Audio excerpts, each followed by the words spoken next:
Assalamualaikum warahmatullahi wabarakatuh. Bersama saya Dr. Alexander SIP MSI, pengasuh mata kuliah Reformasi Administrasi Publik. Mahasiswa, mahasiswi Magister Administrasi Publik Universitas Hazzairin Bengkulu. Pada pagi ini kita akan membahas materi ke-6 dengan topik menuju profesionalisme dari harapan etik menuju standar profesionalisme. Pada chapter pertama, untuk mempersingkat waktu, kita akan bicara bahwa dalam mencapai profesionalisme aparatur pelaksana pelayanan publik, aparatur birokrasi, maka harapan etik ini merupakan harapan kebijaksanaan. Ketika kita bicara etika kebijaksanaan administrator, maka paling tidak ada 3 hal yang bersubstansi membangun etika kebijaksanaan administrator tersebut.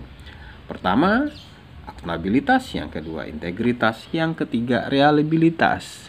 Akuntabilitas berhubungan dengan bagaimana aparatur dapat secara vertikal ke atas ini menjelaskan, memberikan jawaban, memberikan laporan terhadap prosedur, sumber daya, tindakan yang dilakukan oleh mereka dalam rangka pelayanan pengelolaan organisasi publik.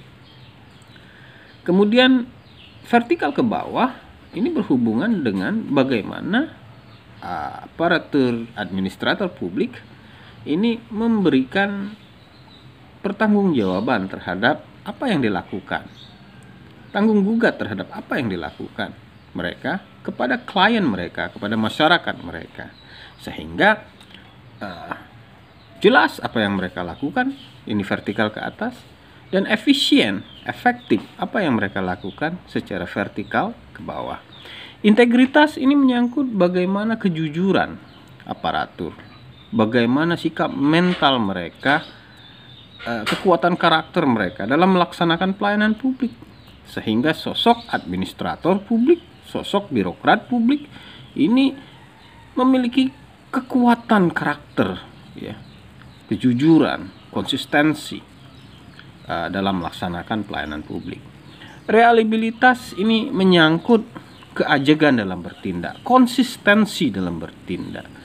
Ini menyangkut bagaimana mereka memberikan pelayanan yang objektif, pelayanan yang ajak, yang memberikan kualitas yang terus-menerus dapat dihandalkan. Baik, ini etika kebijakan. Inti dari akuntabilitas, integritas, reliabilitas ini sebenarnya moral courage, ya. Awalnya ada pada moral courage. Apa itu moral courage? Keberanian moral. Ini adalah kekuatan untuk memulai melakukan sesuatu yang walaupun akan menyakitkan, tidak diterima oleh unit lain, ini tetap harus mewarnai organisasi. Jadi etika kebijakan ini akan ada ketika kita memiliki keberanian moral, moral courage. Nah, alat apa yang dibutuhkan untuk menciptakan etika? Jadi manajer ini bertanggung jawab untuk menjaga etika, dan mereka dalam menjaga etika ini mempunyai alat. Satu apa? Kepemimpinan dengan tauladan. Tidak ada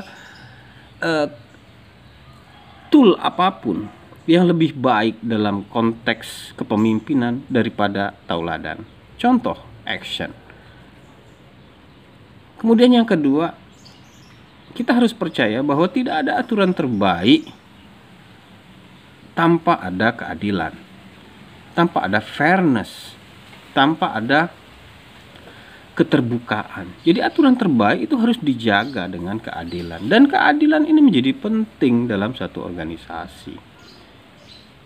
Yang ketiga, hindari jebakan utilitarian. Utilitarian ini artinya kita tidak boleh mengorbankan kebenaran hanya untuk memuaskan banyak orang, hanya untuk memuaskan kelompok-kelompok tertentu, sehingga etika ini kemudian dihancurkan oleh jebakan-jebakan terhadap kepentingan yang bersifat pragmatis. Baik, yang keempat, etika ini bukan barang sekali pakai. Dia harus hidup dan terus dijaga, dikawal keberadaannya. Untuk itulah kita atau manajer publik harus selalu mendidik etika dan kepatuhan sebagai suatu proses yang terus-menerus, long lasting proses.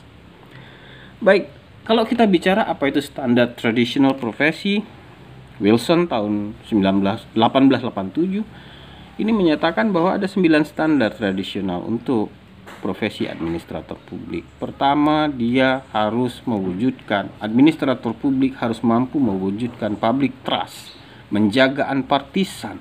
Dengan demikian, esensinya public administrator itu harus membangun reputasi dan menjaga reputasinya sehingga proses, hasil, kualitas pelayanan publik ini akan terus terjaga. Yang kedua, administrator publik ini harus menjadi aparat yang terlatih, efektif, efisien, dan menunjukkan perilaku yang baik secara norma, secara etik. Yang ketiga, administrator publik harus menjadi aparatur terpercaya, handal, dan bertindak bertanggung jawab, akuntabel. Keempat, administrator harus terbuka dan meraih prestasi secara jujur.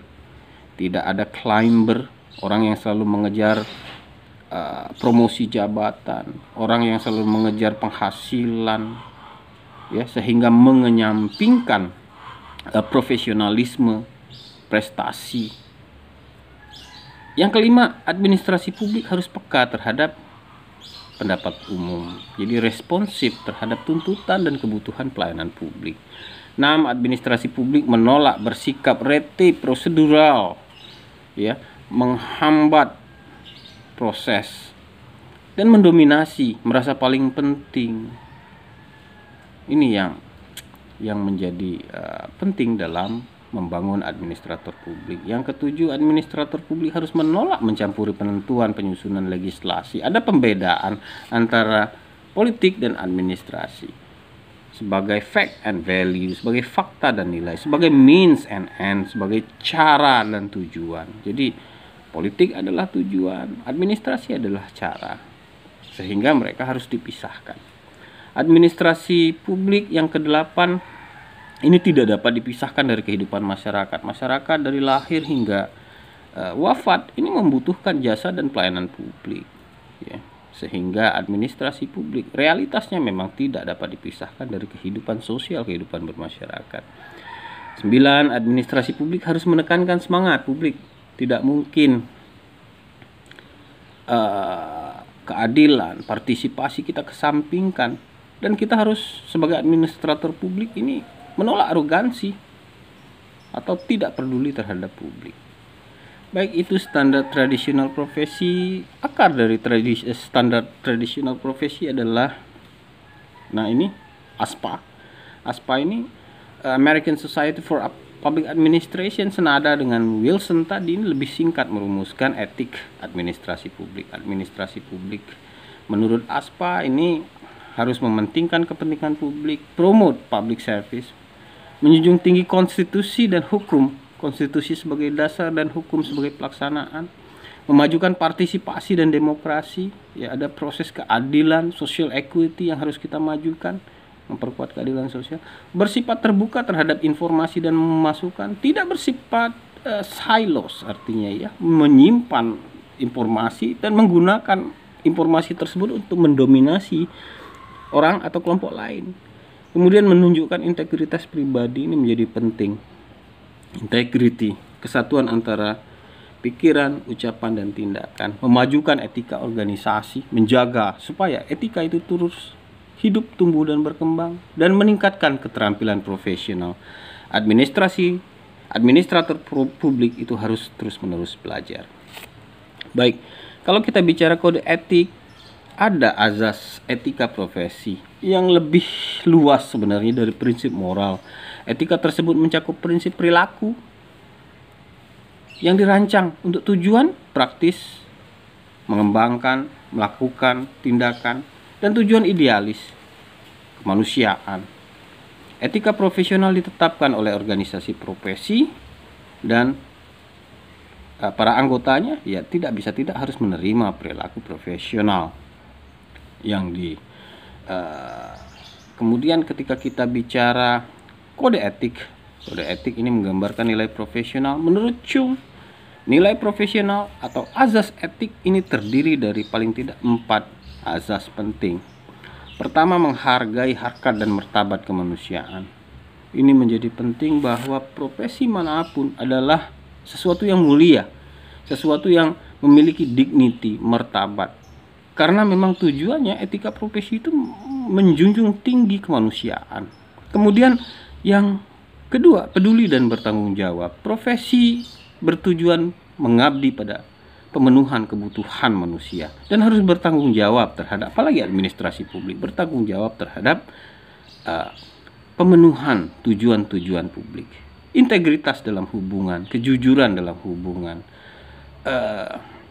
menjaga peranata-peranata nilai dalam hubungan, dan tanggung jawab terhadap masyarakat. Ada public accountability, tanggung jawab terhadap bagaimana menciptakan masyarakat itu menjadi masyarakat yang harmonis, masyarakat yang berperadaban.